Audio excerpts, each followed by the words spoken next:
بسم الله الرحمن الرحيم، والصلاة والسلام على أشرف المرسلين سيدنا محمد النبي الأمي وعلى آله وأصحابه أجمعين. ازيكم يا حبايبي، عاملين ايه؟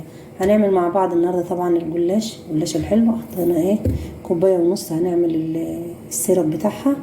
الكوباية دي حطيت هنا كوباية ونص، هنحط عليها كوباية مية. ماشي، قلنا هنحط كوباية ونص هنا، حطينا كوباية ونص عليها كوباية مية.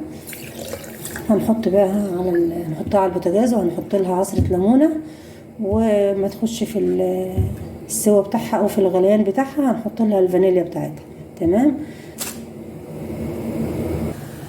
كده. هنعمل بقى اول واحدة. انا دهنت طبعا الصواني وحطيتها جنبي، جهزت كل حاجة قبل ما ابدأ خالص. انا طبعا بدأت الفيديو على طول وما قلتلكوش كل سنة وانتوا طيبين بمناسبة اول رجب. كل سنة وانتوا طيبين يا حبايبي، ربنا يجعلها يا رب سنة خير وسنة بركة علينا وعلى اولادنا يا رب العالمين. كده دهنت سمنة اهو. هنعمل ايه بقى؟ انا مجهزة زبيب جوز هند سوداني. حابة بقى تعملي انت من غير عادي، اللي يريحك اعمليه، او اللي ولادك بياكلوه اعمليه. انا ممكن اعمل كده. هنعمل مع بعض كام شكل كده، يعني انا مش بحب ايه، عايزاها خفيفة، مش عايزاها ايه كده. طبعا انا تحت مني واحدة تانية، فايه تحت دي واحدة تانية، فعادي لما ايه نعمل السمنة كده مفيش اي مشكلة.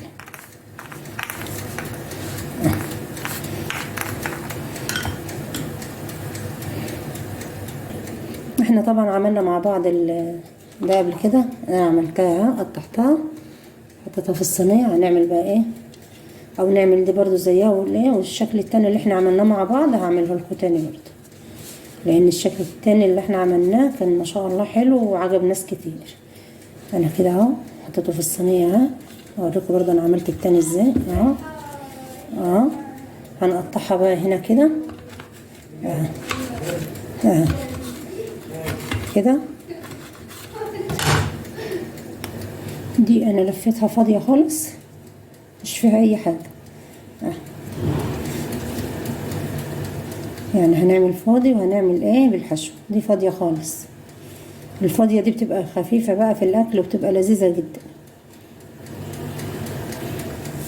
طبعا احنا بعد ما نخلص لو في سمنة كتيرة هنصفيها عادي من الصينية قبل ما نحطها، ما نسقيها السرب بتاعها. ماشي، زي ما قلت لكم انا هنعمل ايه كم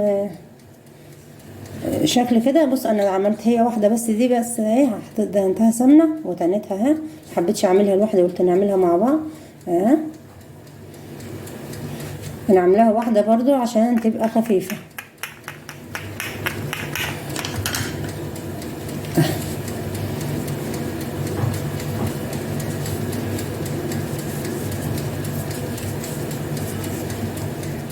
ايه رايكم؟ واحده بس. اعمل بقى كده كمل ونشوف مع بعض. اخر واحده كده هنعملها 3 مع بعض. بس انا بحب اعملها واحده بس عشان تبقى خفيفه وحلوه كده، فده عملتها 3 نجربها برضو مع بعض تغيير بقى. وهنقطعها برضو.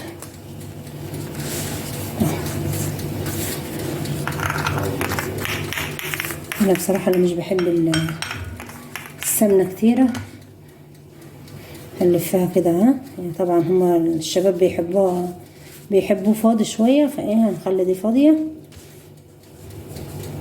نفس التقطيع ده يا حبايبي.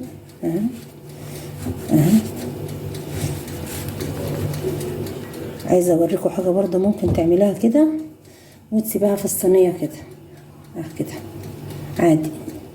تعملها كده او تسيبها كده اللي يريح. انا صغرت دي بقى شويه. ارص بقى وادخله الفرن. طبعا السرب عملته وجهزته على البوتاجاز، هيخرج بقى ونشوف مع بعض. حبيت نشوفها مع بعض قبل ما ادخلها الفرن. ما شاء الله لفه واحده يا حبايبي. انا دهنت الصينيتين على حسب زي المره اللي فاتت، ونسيت برضو انها تعمل معايا صينيتين. هي اللفه هي صينيه بس على طول. دي لفه الجلاش. هندخلها الفرن بقى انا كنت طبعا شغلت الفرن وانا شغاله كده، فهو كده سخن. هدخلها الفرن بقى ونشوفها بعد ما تخرج مع بعض.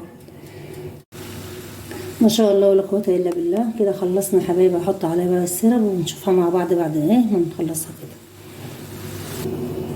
وكده خلصنا يا حبايبي، ما شاء الله ولا قوه الا بالله. طبعا هو خد الاحمرار شويه عن المطلوب، بس حلو جدا، احنا بنحبهم.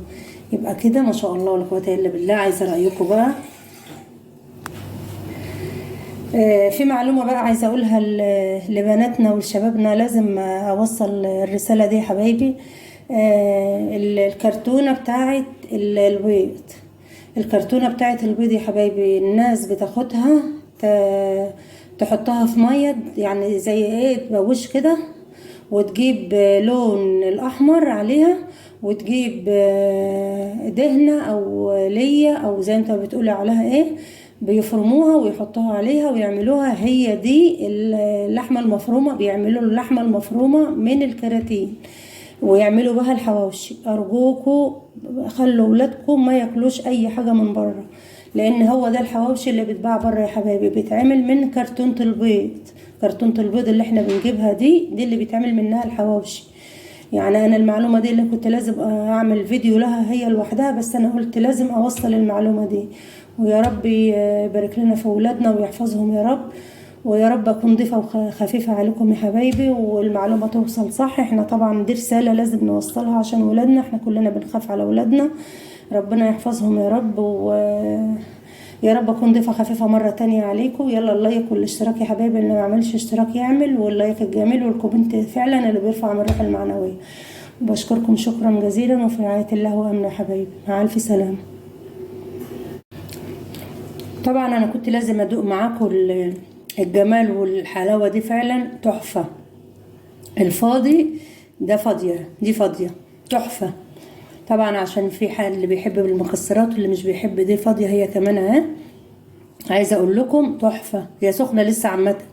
انا بعد ما قفلت الفيديو رجعت تاني، ما شاء الله ما شاء الله تحفه. دي اللي معموله واحده لوحدها، دي اللي معموله واحده لوحدها تحفه، خفيفه جدا وطعمها حلو جدا. ودي هي كمان واحده، بس انا عاملاها كم طبقه كده. عملت ده عشان لو ولادي حبوا ده اما اعملها لهم بعد كده. شوف هشه وجميله ازاي وخفيفه ازاي، حلوه جدا. يا رب يعجبكم وجربوها يعجبكم ان شاء الله.